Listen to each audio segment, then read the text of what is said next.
receiving a diagnosis of ADHD can be a turning point for a family. Take time to understand how you feel about it. Check in to see what this actually means for you, for your child, and for your family generally. Emotional clarity around this diagnosis is going to sustain you in the months ahead as you take action on behalf of your child.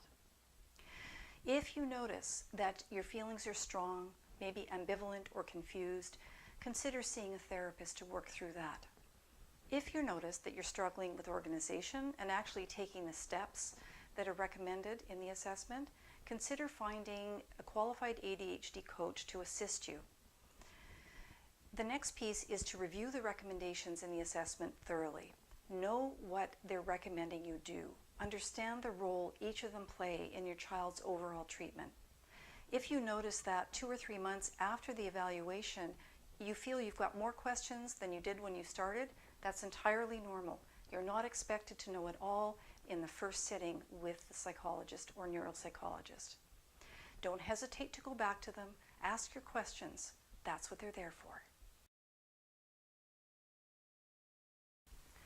Medication is often at the top of the list of recommendations that an assessing professional will give parents.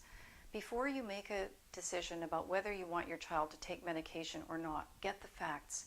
See your child's physician and ask all the questions that you have. One of the things he might tell you is that the role of medication is to support your child in focusing better. We know that when children can focus better, they remember better, and they'll learn better. If you see the doctor for medication, be prepared that it might take a while before you find just the right dosage.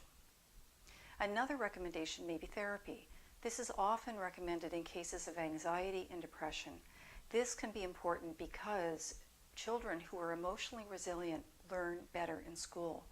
It also protects them against some of the behaviors that we see with untreated ADHD that I've mentioned before, risk-taking behaviors such as drug use.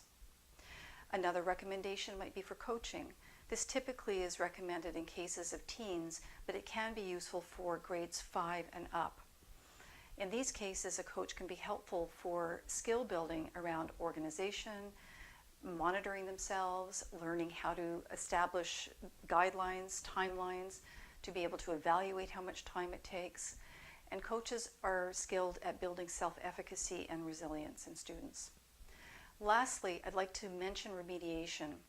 This is very important because for students in grade 1 through 4, this is the moment when you might find that your child is lagging somewhat behind other students, even if they don't have a learning disorder. This is because when ADHD students are learning to read, they find that very difficult, as we've mentioned before. The same goes for learning math facts. Because of the role of working memory in ADHD, this can be very difficult.